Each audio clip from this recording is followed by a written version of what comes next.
O primeiro cigano a chegar no país chamava-se João Ramalho. Esse veio já junto com os padres, com a primeira leva que veio, 1500 e pouco. Ele chegou em 1569, 68 para 70. E João Torres chegou em 1574, que foi a primeira família de ciganos a virem de Portugal como degredado da pátria-mãe. Certo? Dentro dessa vida, o que se sabe é que João Torres foi um cigano de Portugal que lutou pela coroa portuguesa, gastou toda a sua fortuna pela coroa portuguesa e depois de anos prestando serviços absurdos à corte, veio como degredado.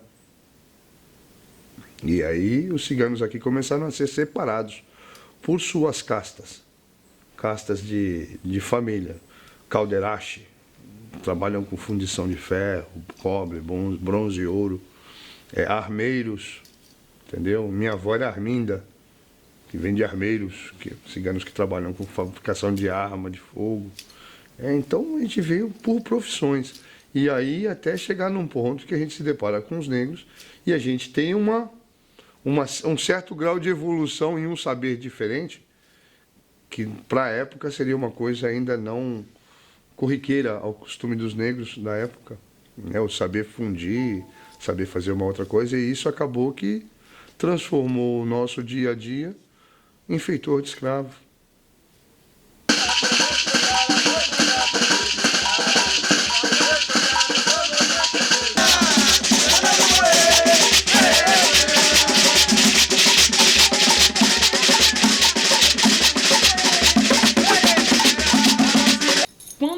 Ciganos chegaram aqui, eles vieram como feitor de escravos, então eles já tiveram o primeiro contato com os negros, né? E essa convivência, que não era os ciganos nunca foram preparados para viver em guerra, né? A gente sempre foi muito da paz, então acho que essa convivência diária com eles fez com que eles tivessem amizade e fossem adquirindo esses ritos, como era a religião. Nós viemos da Cira, esse povo cigano nós viemos da Cira. Nós viemos do Maranhão, viemos de navio, né? Os descendentes vieram de navio até São Luís. Aí foi ficando aqui no Maranhão. Eu lembro que quando eu cheguei aqui no Maranhão, eu era bem pequenininha, eu cheguei no bisaco, tem um bisaco do lado, do pano, outro, numa cangaia bem no meio, no cavalo. E eu toda engraçadinha. Aí eu disse, nós vamos morar aqui, morar aqui. Aí nesse tempo nós ficamos aqui, eu e meus irmãos crescemos aqui, né?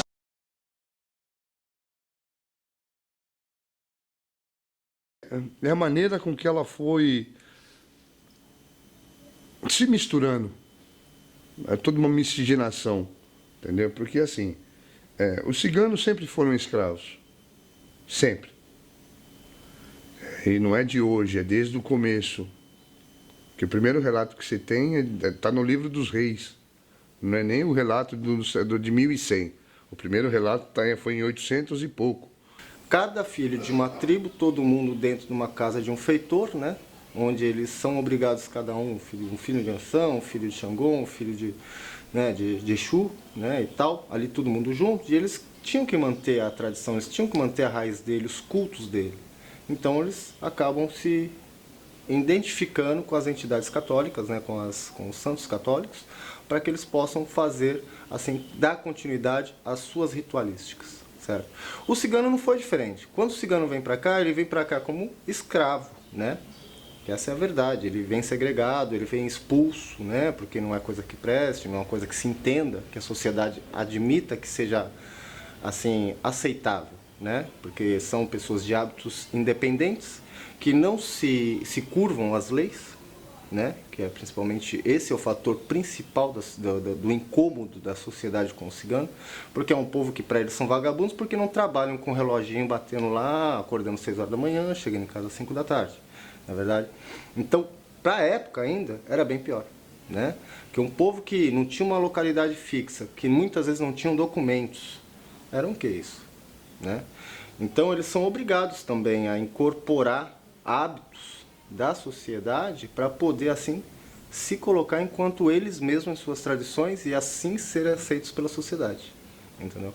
Essa é a visão que eu tenho hoje da questão da religião do cigano e da religião africana dentro do nosso Brasil, que ambos passaram por dificuldades muito grandes para conseguirem manter suas tradições e suas raízes. E aí vai. Então a gente veio se misturando, né? Escapando de tudo e se misturando com todas as nações possíveis. Persas, árabes, judeus, sarracenos. E a gente veio sobrevivendo a tudo isso. Eu acho que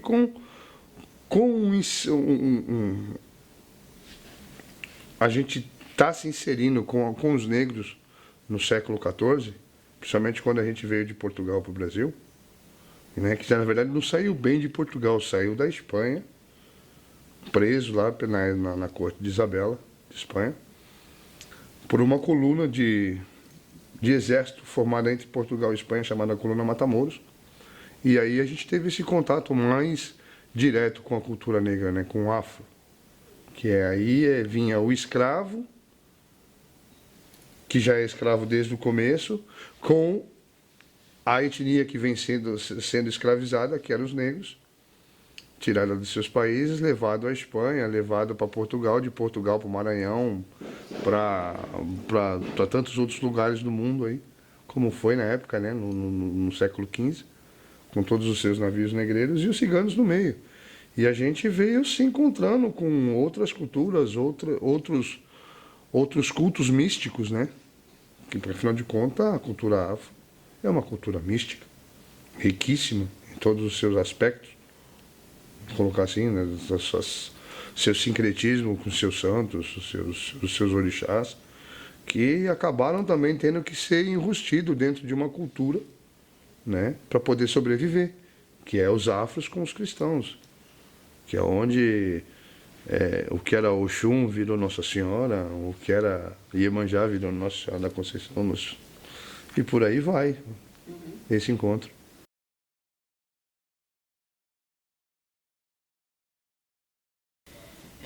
A semelhança que existe entre a cultura cigana e a cultura, no caso, a religião Umbanda, o cuidado que, no caso, o zelador de santo, né, que outras pessoas também chamam de pai de santo, com os seus membros, né? É uma família, na verdade, um vai auxiliando o outro, e no decorrer do tempo as pessoas vão aprendendo, o pai de santo vai ensinando sobre a Umbanda, e assim também é dentro do acampamento. Existe um capitão, no nosso caso os calons, né?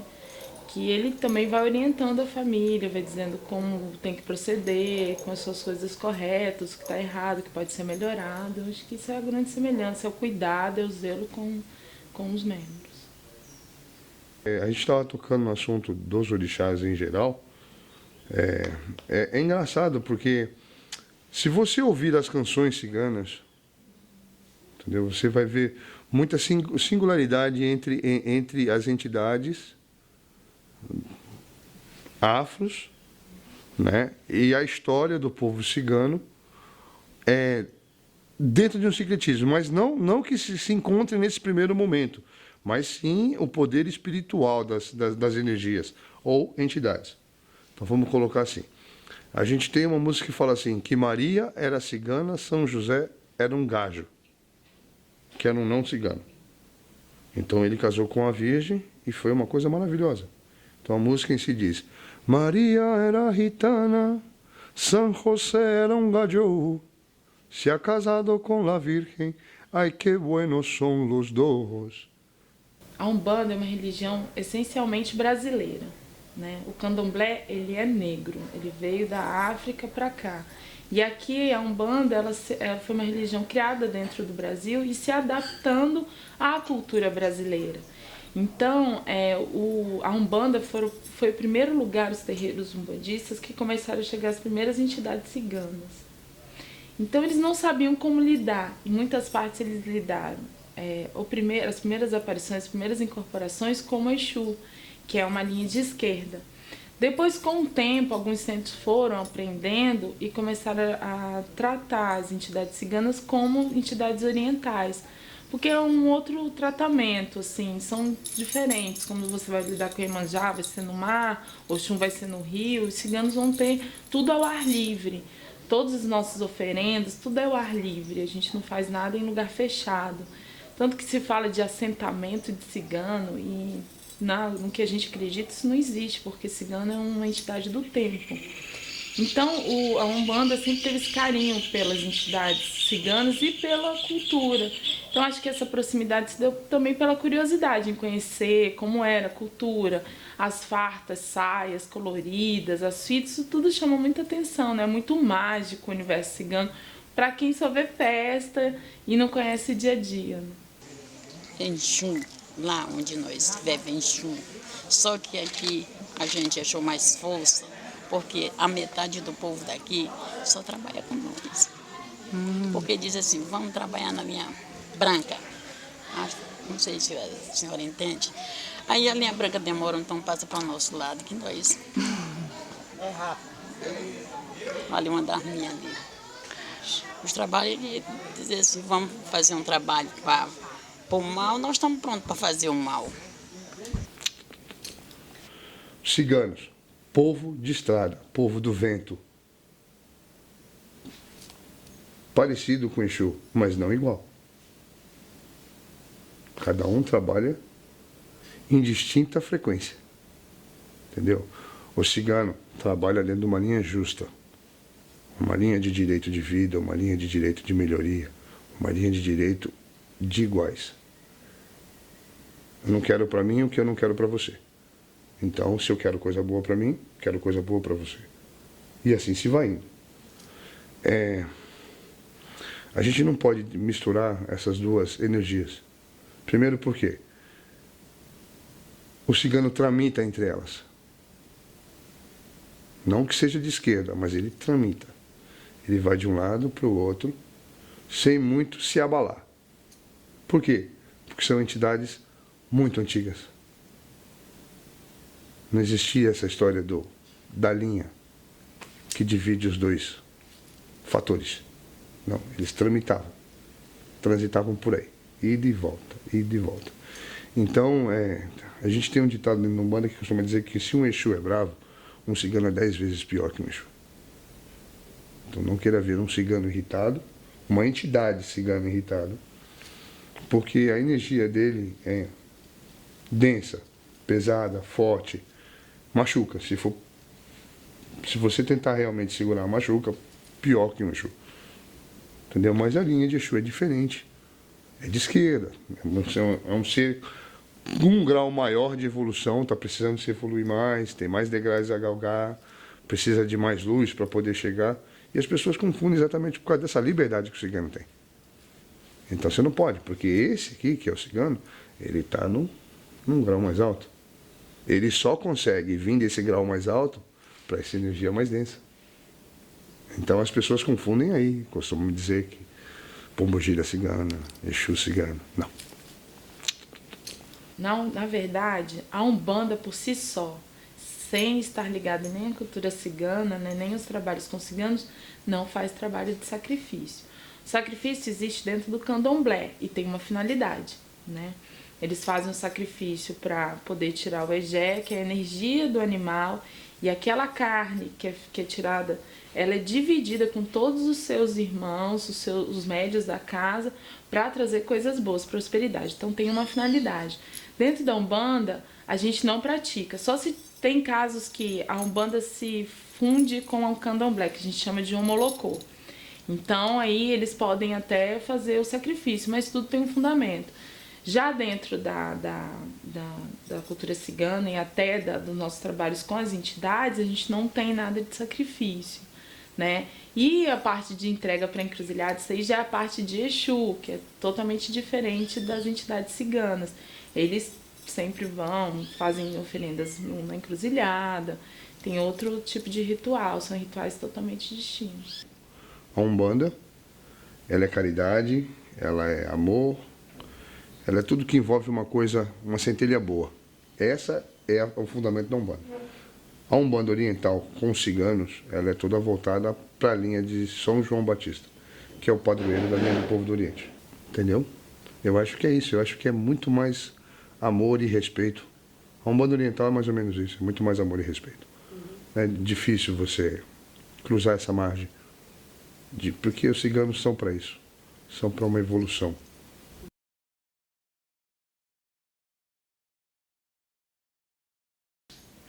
O ritual, você vai voltar a um ritual que está direcionado a ícones ciganos. Santa Sara Cali, escrava, que veio dentro de um barco com José de Arimateia, junto com Maria Salomé, Maria Jacobé, Maria Madalena. Entendeu? Então, uma história que pessoas que estavam num barco à deriva, que por um milagre de Deus, aportaram em uma ilha, através de uma oração que a Sara fez, que se eles salvassem de toda aquela agonia em alto mar de não ter como sobreviver em nada, ela nunca mais tiraria um lenço da cabeça. Então você já começa por aí, todos os rituais são diferentes, entendeu? São rituais à beira-mar, literalmente à beira-mar, porque a nossa santa vem do mar, vem das águas, entendeu? E é um ritual oriental. A gente vai servir chá, especiarias da Índia. São coisas assim, canela. Não, é a padroeira do povo sem destino. Vamos colocar assim, porque é assim que as pessoas a conhecem. Porque fazer uma junção da grande história é como pegar o Código da Vinci e uni-los a uma história que seja coerente ao ser humano. Por quê? Porque assim, vamos lá de novo, falar da Bíblia. A Bíblia, ele é um texto cheio de códigos, em geral, códigos. O que o cidadão fez e o que ele fez para sobreviver àquela atitude que ele provocou naquele determinado tempo. Então, as visões que se teve de um futuro, tudo isso são códigos. Então, dizer que Jesus Cristo foi apenas um Messias, eu acredito que Jesus tenha vivido uma vida de homem. Jesus teve atitude de homens. Como, por exemplo, estar passando no meio da rua e ver 40 pessoas apedrejando uma mulher, parar na frente de todo mundo, pegar o dedo, riscar o indicador no chão, falar: quem não tiver o pecado, que atire a primeira pedra. A gente sabe que Jesus teve um relato de encontros com uma mulher no poço, uma mulher que lavou seu pé, outra mulher que foi sua fiel seguidora. É impossível Jesus não ter tido uma vida de homem. Na igreja, talvez não venha confirmar, mas se a gente pegar os relatos que vêm sendo descobertos nesses últimos 2000 anos de história, a gente vai perceber que Jesus teve uma vida bem humana, entendeu? Impossivelmente, a gente fala que Sara Cali pode até mesmo ser filha de Jesus com Maria Madalena. O senso cultural do espírito, né, que é aquela coisa, vamos elucidar a alma, né, fazer uma evolução dentro das coisas de Cristo, para não perder um pouco da liberdade de se expressar ao seu Deus interior. Que eu acho que é bem legal isso aí. E assim, acho que é a mesma coisa com os ciganos, porque a gente vem cultuando as entidades. Por exemplo, você tem dentro das hierarquias espirituais ciganas, você tem o Vlad, que seria o Mó, né, o Mó dos ciganos. O cigano Vlad com a sua energia, Pablo, Xavier, Brinco de Ouro, o Sonierro, entendeu? Dus, Rosa, um monte de entidade que vem exatamente representando um lugar muito distante, né, que hoje talvez já não seja nem mais considerado estado de um continente, mas que foi esquecido, que nem Maria Madalena, que era de Magdala, uma cidade pequena, entendeu? Então você vem se perdendo com essas entidades que são do tempo, que são do vento, entendeu? Isso aí é bem legal. Ogum, guerreiro, na verdade Ogum do Oriente, que era um macedônio, que também é do Oriente, vem para cá como São Miguel, né? E é padroeiro do povo cigano também, principalmente nesse pedaço da Sérvia, Montenegro, esse pedaço do Irã ali, os ciganos lá cultuam muito São Jorge. Sim, é uma tremenda devoção. Tem inclusive cultos assim imensos, que é a passagem, o rito de passagem da infância para a puberdade é feita exatamente direcionada a São Jorge, para uma proteção maior. Na Hungria, na Romênia, entendeu? Nesses pedaços todos.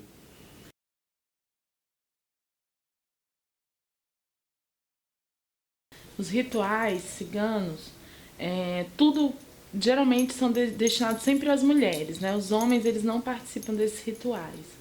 Então, em relação à limpeza da casa, tudo que a cigana faz durante o seu dia a dia é um grande ritual.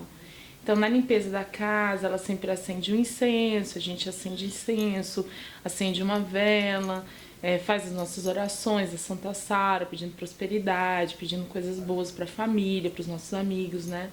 Então, sempre é um grande ritual.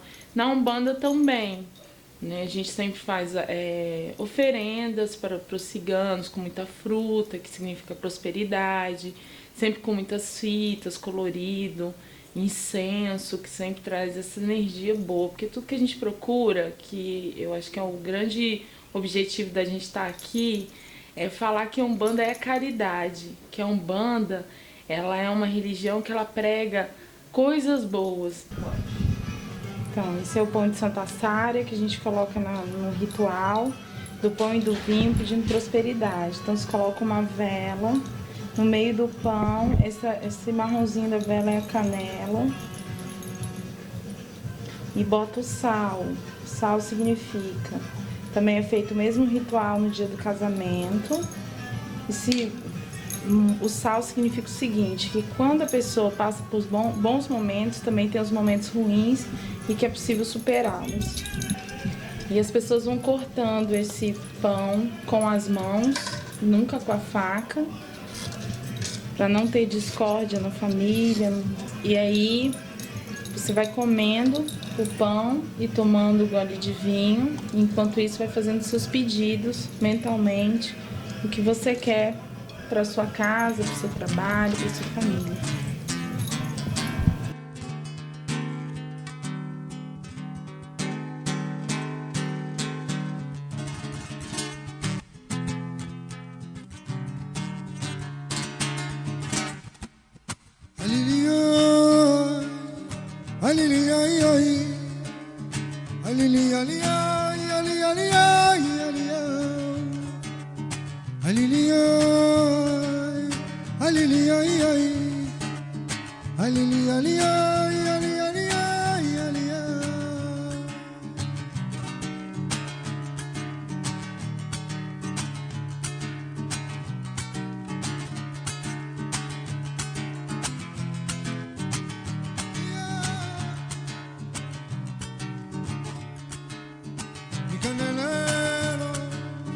De plata y oro, mi candelero de plata y oro. Na verdade, tudo que é passado de ritual, de magia, na cultura cigana é passado de pai para filho. Então, de mãe para filha. Então, desde pequena, ela já está acostumada a ver a mãe jogar, a mãe ler, tem evidência também na água, né? Tem na bola de cristal, que o pessoal fala muito, que tem muitas fotos de cigano. Então isso é passado muito pequena, ela vai acompanhando a mãe jogando. Quando a mãe vai ler carta na rua, né, que vai fazer o trabalho dela, porque é um trabalho, eu considero, a gente trata como trabalho, então ela vai sempre junto.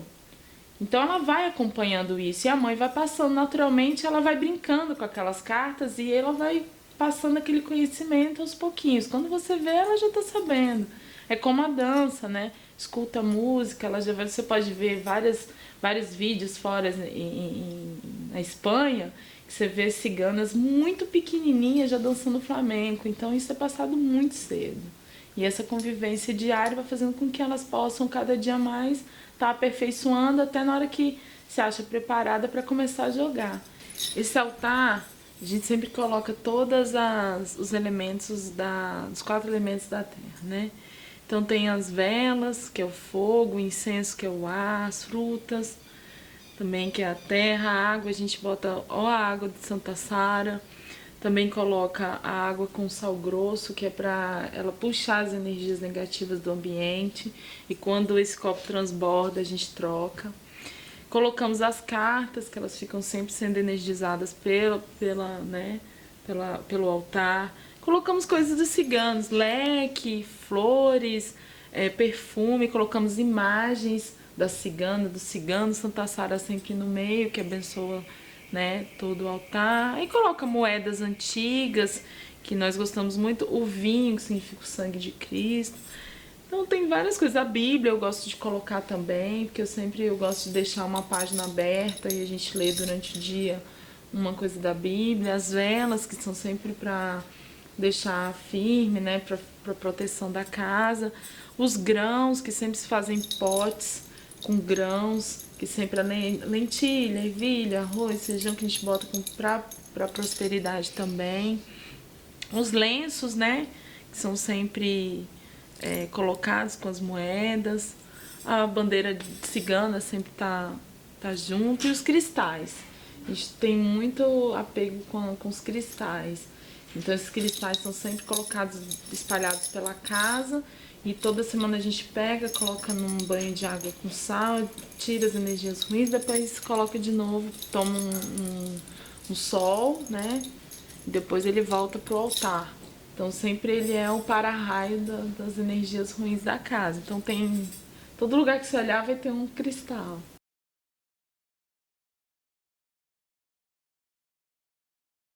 Olha, o vermelho, do meu lado da Umbanda, corresponde a Ogum e também a Pombagira. Como eu acredito que você sabe também que no catolicismo, o vermelho significa o Espírito Santo.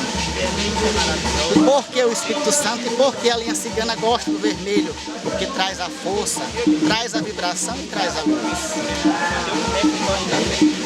Tanto ao sábado da Aleluia a gente usa muito vermelho. E eu mesmo, às vezes, quem não conhece, chegar numa casa, ver uma luz vermelha, já diz ali, é para Pombagira. Não. É diferente. Eu mesmo acendo luz vermelha para o Divino Espírito Santo. O Divino Espírito Santo traz a força. Daí a corrente de cigano, do Egito, a corrente Ogum. É uma corrente muito forte, muito poderosa, que ela quebra tudo quanto é coisa ruim, demanda, e é através dela que dá licença para se fazer o mal também, pela força que ela é o vermelho. E assim as pessoas, quem entende, leva à frente. Você vê uma pessoa de vermelho, uma cigana vermelha bonita, que eu falei, é uma pombagira, não. Ali é o traje da cigana, ou que a cigana. Então é bonito o vermelho, traz força, traz positividade, traz firmeza, traz luz. Porque já vem o Espírito Santo, o fogo é vermelho. Por que pela manhã se toma benção ao sol, benção Pai Sol? Porque o sol traz a claridade, traz a vibração, traz o calor.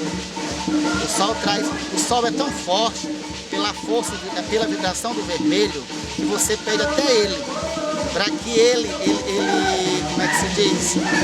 Para que ele encandeia a mente do inimigo, para que o inimigo nunca possa lhe ver, nem enxergar. Então já vem deles, o cigano, o pombagira, e assim vamos levando adiante para quem entende. Quem não entende... Então, o vermelho e preto geralmente é por causa dessa mistura que eu estou explicando para vocês, que tem muita pombogira cigana, Exu cigano, que eles falam, trabalham com essa linhagem, que é uma vibração mais na parte da esquerda dentro da Umbanda e do Candomblé, que é diferente da linha cigana do Oriente, que é essa que a gente trabalha. A energia é diferente. Então é muito comum, a minha cigana é a pombogira cigana tal, pombogira cigana rosa cigana, por isso usa muito preto e o vermelho, porque é dentro da esquerda da Umbanda e do Candomblé, por isso.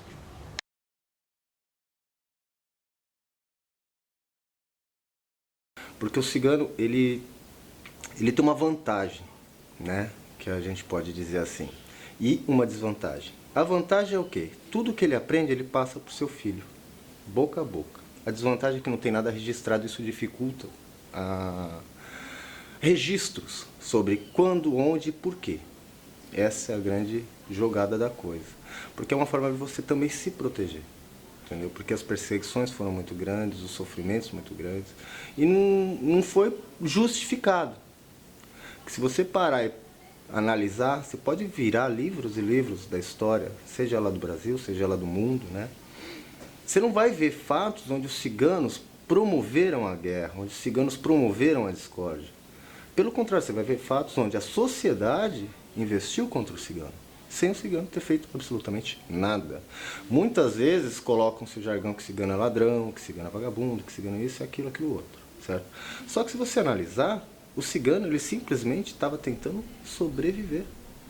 Porque imagina você é uma família de 12 contra uma cidade de 500, onde ninguém quer te dar água, ninguém quer te dar comida, ninguém quer te dar abrigo. Seus filhos precisam sobreviver. Você vai fazer o que for necessário. Pai e mãe é assim. Se precisar entrar no quintal do vizinho, roubar uma galinha para que seu filho tenha o que comer, vai fazer. Que não importa o que vão dizer, o que vão pensar. O importante é que na cabeça e na consciência dele, a família dele está segura. Essa é a realidade. Eu sou de São Paulo, nasci na Brigadeiro Luiz Antônio, sou paulistano, sou cigano, paulistano, nasci no centro de São Paulo. Nasci na mão do finado doutor Pinotti, que concorreu às eleições presidenciais. Você entendeu? Em 73, no dia 12 de setembro. E por ser cigano, a gente passa por várias. Eu saí de São Paulo, da minha terra natural, sem nunca ter tido problema com polícia, com juiz, com nada, vivendo a minha vida corriqueira, dia a dia, para viver em Brasília durante 3 anos e processei um cidadão, que é um funcionário público em Brasília, por calúnia, difamação, preconceito racial. Entendeu? E ganhei o processo, está ganho desde o dia 8 de janeiro, agora. Quando a gente sai na rua é complicado. Porque como a roupa é diferente, chama muita atenção, a gente sempre anda com muito brinco, muita pulseira, então eles já identificam que a gente é cigano, né? Então ou pede para você ler a mão, ou pede para você jogar a carta, ou tem gente que se assusta. Eu já tive situações de entrar no supermercado e a pessoa se benzer, achando assim que eu era, né, alguma coisa do demônio, porque eles acham... Essa é o nosso grande, assim, problema que a gente tem, porque eles misturam a cultura com a religião. Então eles acham que a gente está vestido assim porque a gente está incorporado na pombagira, está com algum espírito. A gente não é um ser humano de carne e osso, não é uma cigana, isso é um espiritual. Então a pessoa que, vamos dizer, você encontra de outra religião num lugar, a pessoa fica assustadíssima. Então parece que ela viu um ser assim demoníaco. Tem gente que se benze, tem gente que sai de perto, tem gente que ri. Então a gente faz hoje. Eu acho que a maioria que eu convivo já não se importam tanto, né? Mas a gente já encontrou situações de baixa autoestima, assim, das mulheres se acharem feias, se acharem que não tem vergonha de sair na rua. Ah, se for para sair com a minha roupa, eu não vou. Muitas mulheres vendem pano de prata na frente do supermercado e elas vão de calça jeans e camiseta. Porque muitas pessoas que se verem elas vestidas de ciganos vão querer comprar o pano de prata e ela não leva o sustento diário dela. Então ela se veste de gaji, que a gente fala que é um cigano, para que ela possa vender, para que ela possa fazer alguma coisa, sair normalmente na rua. E cigano mesmo não fala que é cigano. A gente não chega em nenhum lugar e fala, eu sou cigano, eu sou cigano. Ninguém vai fazer isso, porque você já tem um preconceito. Então as pessoas com o decorrer vão sabendo se você é cigano ou não com a convivência, mas geralmente a gente não fala. Só que o povo cigano é muito discriminado. Quando vê cigano, aí só pensa que é um bicho, não tem? Aí todo mundo discrimina, todo mundo quer matar, todo mundo pensa que não é ser humano, não tem? Teve uma época, os meus descendentes, assim que eles chegaram no Maranhão, meus bisavós, assim que chegaram no Maranhão, foi tudo morto. Por que eles foram mortos? Porque foi assim, nessa época lá, o prefeito lá da cidade era muito preconceituoso, não gostava de cigano, então ele, lá vem cigano, tá, lá vem cigano. Aí então ficaram na roqueira, não tem? Roqueira de mato, não tem? Ficaram de um lado, onde o cigano tinha que passar, né? E outro lá na outra, tocaram fogo. E o cigano morreu tudo queimado, a senhora entendeu? Só ficou uma criança pequena.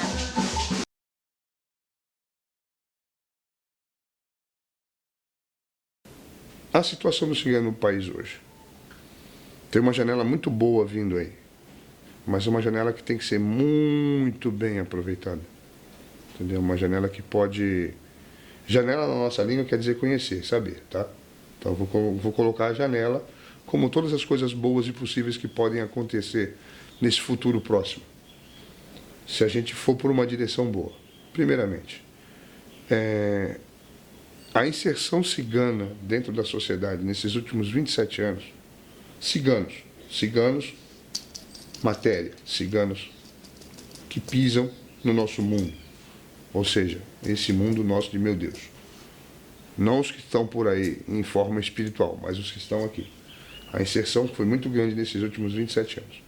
Então, a gente vê, por exemplo, eu que tenho 4ª série do ano primário, feita em 86, lá atrás, entendeu? Já estamos quase em 2020, praticamente. Eu vejo que hoje a gente vê ciganos com 16, 17 anos de idade já no primeiro colegial, entendeu? Meninas que na nossa época de 15, 16 anos de idade nunca sonhariam em ir para a escola, e hoje a gente tem um exemplo em Brasília de uma menina que chama-se Esmeralda, que é o pontapé inicial exatamente para o Estatuto Esmeralda, né? Que é uma menina que, se você passar de manhã cedo e gritar para ela que o ônibus está passando na porta do acampamento, ela é a primeira a estar de pé com mochila nas costas, com material, e quer ir para a escola porque quer ser professora. Então, o que eu vejo, o cigano no Brasil tem uma janela boa para vir. Só de você saber que há 4 anos atrás você não podia ser atendido dentro de uma unidade do SUS, porque você não tinha uma documentação, e hoje o cigano é atendido porque ele foi inserido dentro da situação do morador de rua, que não tem documentação, mas que tem direito ao atendimento. Então, se não atender, é só ligar, fazer sua reclamação para, como que se fala, para o Ministério da Saúde, que eles são obrigados a resolver. Porque é o seguinte, o que acontece? Quando vemos uma participação do governo no que diz respeito aos ciganos, eles estão fazendo apenas correções gramaticais. Então eles vão lá dentro da lei do SUS, por exemplo, tem toda a lei, eles colocam assim, e ciganos. Né? Nossa, uma vitória! Isso já deveria ter sido feito quando eles montaram a lei. Por que que não fizeram? Você entende? Então não é uma vitória, pelo contrário, é vergonhoso. Porque nós estamos num país que nós desconhecemos quem mora nele. Certo? O IBGE, você se identifica como branco, negro, pardo e o cigano. Nada está, correto? Um outro bom exemplo. Chegam para você e falam assim, olha, você só vai poder ser atendido se você tiver um comprovante de residência, sei o quê, para o seu filho estudar. Mas eu sou cigano.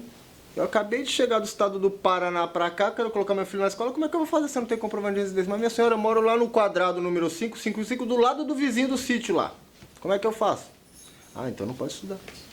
Então são essas as, assim, correções que precisam ser feitas para facilitar a inserção do cigano dentro da sociedade.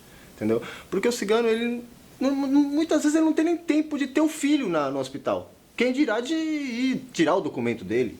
Ele está vindo numa viagem, a mulher está para parir, ele vai fazer o quê? Está na divisa do estado entre Minas e São Paulo, no meio do mato. A mulher tem que ter um filho ali agora, senão a criança morre. Ele vai, pum, bota a criança para lá. Ah, tá bem, passou 3 dias, a mulher já está podendo andar, segue viagem. Vai pensar em tirar um RG, um CPF, isso é... Então são coisas que precisam ser melhoradas dentro dos ciganos, isso é fato. Que o cigano ele tem que ter essa consciência da necessidade de documentação e regularidade de documentos. Isso é fato. Mas também tem que ter uma preocupação do governo em facilitar essa regularização. Porque quando você vai tirar o seu documento, muitas vezes você nasceu no meio do estado de coisa com coisa nenhuma, o cara fala, mas que hospital você nasceu? Ah, eu não nasci em hospital nenhum. Ah, então não dá para tirar seu RG não, moço. Ah, então não dá para fazer sua certidão de nascimento. Você entende onde está a dificuldade? Então como é que a gente tira um documento para falar que aquela pessoa está inserida na sociedade se ela não tem os subterfúgios necessários para conseguir passar pela burocracia? Fica complicado.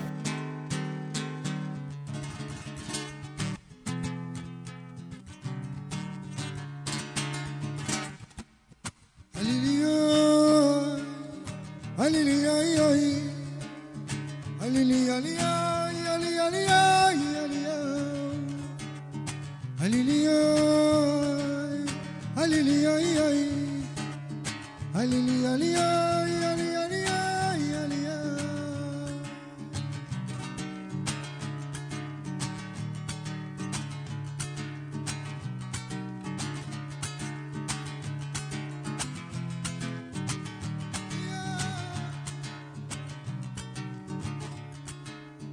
Mi candelero de plata y oro, mi candelero de plata y oro.